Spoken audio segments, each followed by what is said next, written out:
जिला बुलंदशहर उत्तर प्रदेश का रहने वाला हूं। जब मैं पैदा हुआ तो एक जाति मिली, चमार कहा गया। उससे ऊपर उठे तो हिंदू कहा गया। अगर उससे ऊपर उठे तो हम भारतीय हो गए। जब तक हम चमार थे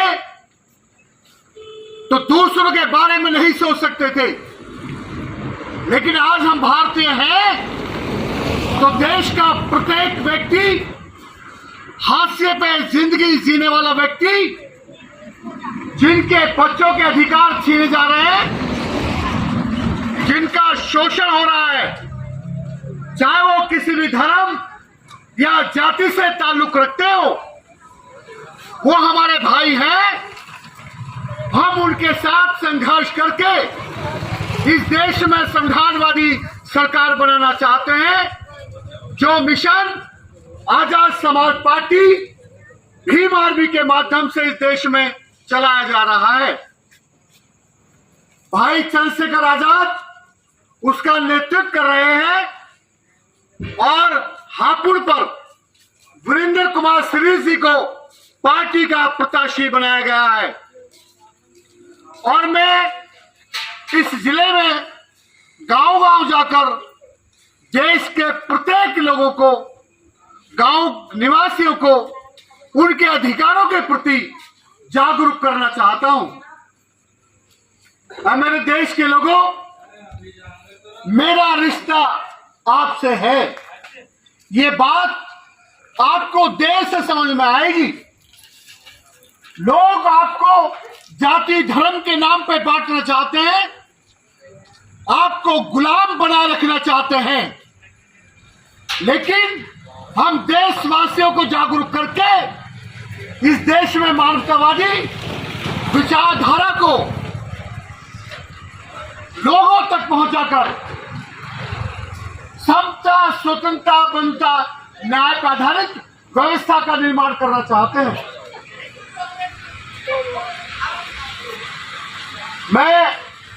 मुझे जब बहुत खुशी होती है जब मेरी मीटिंग में बच्चे मुझे सुनते हैं, क्योंकि ये देश इन्हीं के कंधों पर है। कैसा भारत बनाना है ये बच्चे तय करेंगे, और ये बच्चे कैसे जिंदगी जिएंगे ये तय इनके माँ बाप को करना होगा, इनकी गुरुजनों को करना होगा। जब इंसान पैदा होता है तो वह इंसान होता है।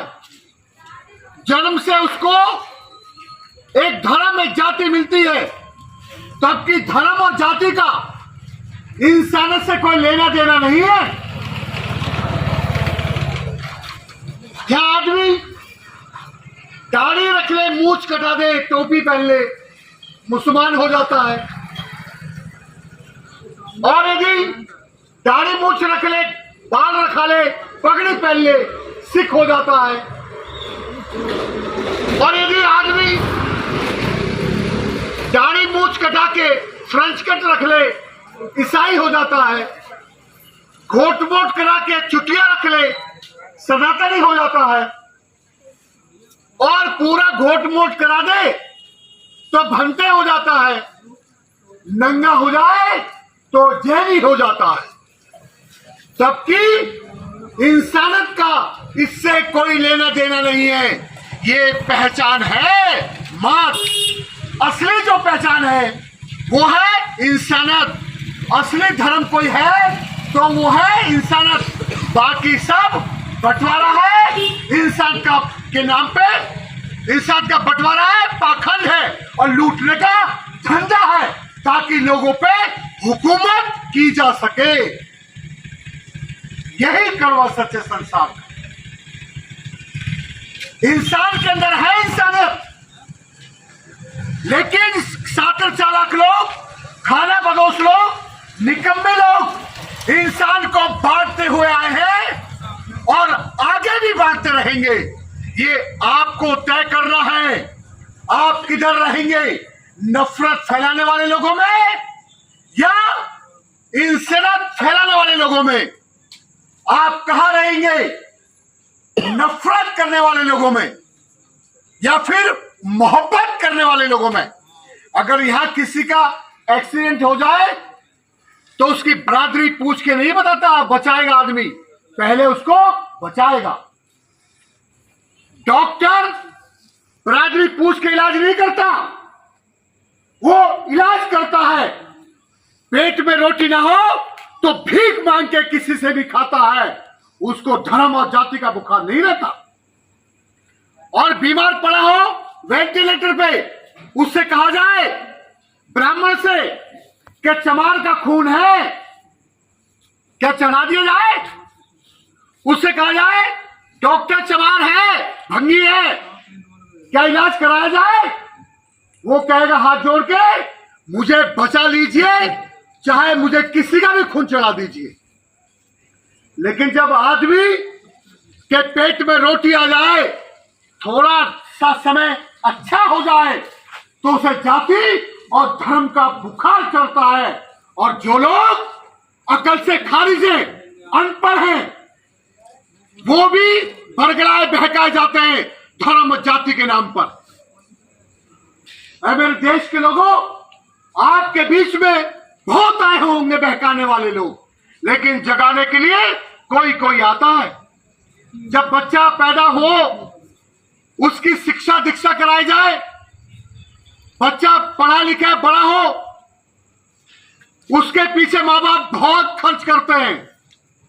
लेकिन एक माँ बाप, एक गुरु उसे आतंकवादी बनने की शिक्षा देता है धर्म के नाम पर। लेकिन जब वही आतंकवादी मरता है तो जो मां पेट में पालती है वो भी लाश लेने से इंकार कर देती है कि मेरा बच्चा नहीं है, ले जाओ इसे।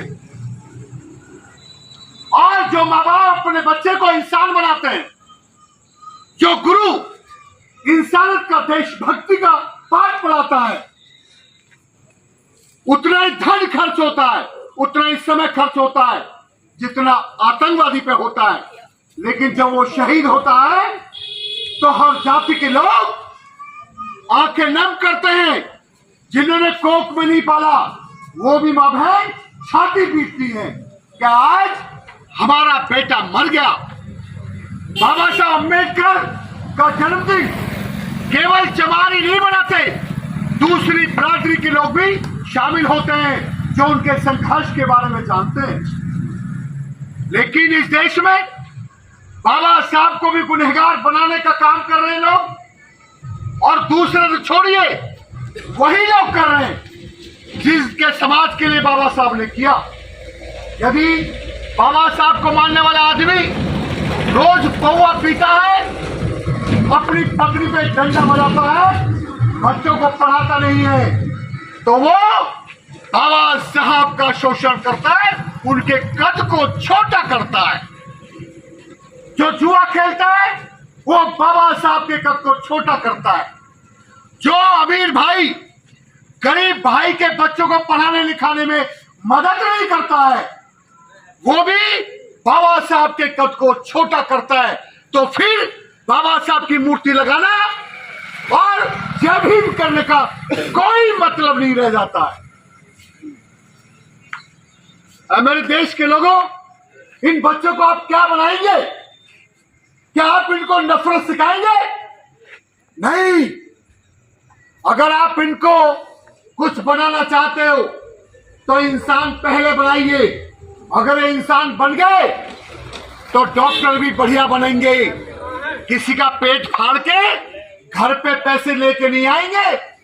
आराम से डिलीवरी होती हो, लेकिन डॉक्टर पैसे के लिए ये कह देता है कि जल्दी करो, ऑपरेशन करना पड़ेगा, बच्चा बच्चा की जान खतरे में है। और वकील बनेगा तो तारीख पे तारीख देगा, न्याय के लिए काम नहीं करेगा। अगर आप जैसा भी देश बनाना चाहते हो, जैसी भी सरकार आप चाहते हो, ये शुरुआत आप अपने बच्चों से कर सकते हो। मैं अपना काम इस नियत से करता हूं, मेरे पूरी जिंदगी में अगर एक व्यक्ति को, एक बच्चे को भी मैं जगह पाया, उसको बेहतर मार्गदर्शन कर पाया, तो मेरा जीवन सफल हो जाएगा। और मैं समझूंगा कि मुझे मेरी मां ने पैदा किया, जिस काम के लिए किया था वो काम मैंने बेखूबी से किया। और कल को जब मैं मरूंगा, मार सकते हैं मुझे लोग, क्योंकि नफरत फैलाने वाले लोग, उनके लिए मैं खतरा हूं। जो लोग जानवरों में भगवान देखते हैं, पत्थरों में भगवान देखते हैं, इंसान में ऊंच और नीच देखते हैं, उनके लिए मैं खतरा हूं। और जिनके लिए मैं खतरा हूं, वो एक्सीडेंट में मार सकते हैं, गोली से मार सकते हैं, जेल में भेज सकते हैं, लेकिन मैं डरता नहीं, क्योंकि मैं जानता हूं मेरे बुजुर्गों ने, उनके पास जब रहने के लिए मकान नहीं थे, जवान नहीं थी, अच्छे कपड़े नहीं पहन सकते थे, जानवर के साथ लग के हल जोतते थे, रास्तों में सुबह शाम चल नहीं सकते थे, बरादरी बताने में भी डर लगता था। ऐसे हालात में भी उन्होंने मौत को हथेली पर रखकर संघर्ष किया और बराबरी को छीन के प्राप्त किया। आज मेरे पास बोलने की आजादी है, आज मेरे पास संपत्ति की आजादी है, शिक्षा की आजादी है।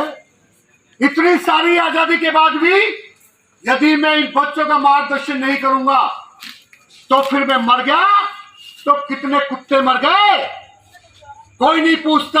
बड़े बड़े अमीर मर गए, बड़े बड़े नवाब खत्म हो गए, लेकिन जब बाबा साहब गुजरे तो 15 लाख लोग इकट्ठे हुए थे। काशीराम साहब गुजरे तो 10 लाख लोग इकट्ठे हुए थे। और पीपी मौर्य साहब गुजरे, मैं अपने नेता की कमी नहीं तलाशता। पीपी मौर्य साहब ने संघर्ष किया, गांव गांव गए, हजारों गांव में गया हूं, मुझे एक भी गांव ऐसा नहीं मिला जहां लोगों ने ये कहा हो कि पीपी मौर्य यहां पर नहीं आए। हर गांव में वो गए। आज यदि मैं बोल रहा हूं तो पीपी मौर्य साहब की बदौलत है।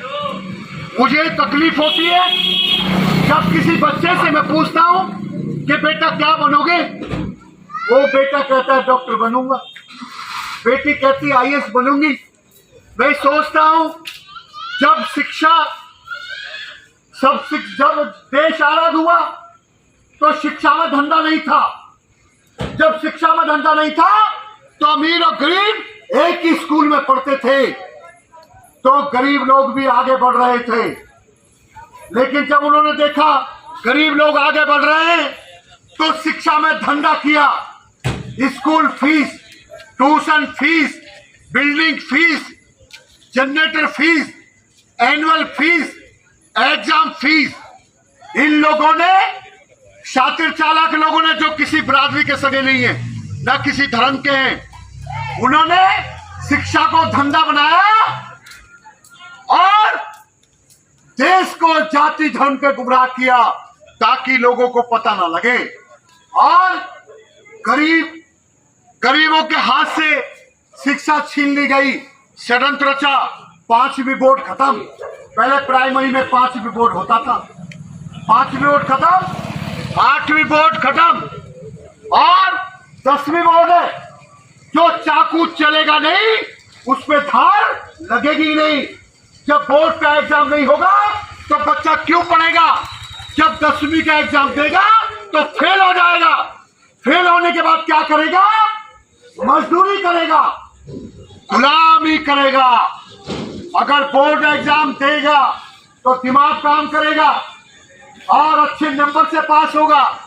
हाई स्कूल करेगा, इंटर करेगा, बीए करेगा, एलएलबी करेगा, एलएलएम करेगा, डीलिट करेगा, पीएचडी करेगा, तो ये देश की व्यवस्था को, सिस्टम को समझेगा और रोजगार मांगेगा।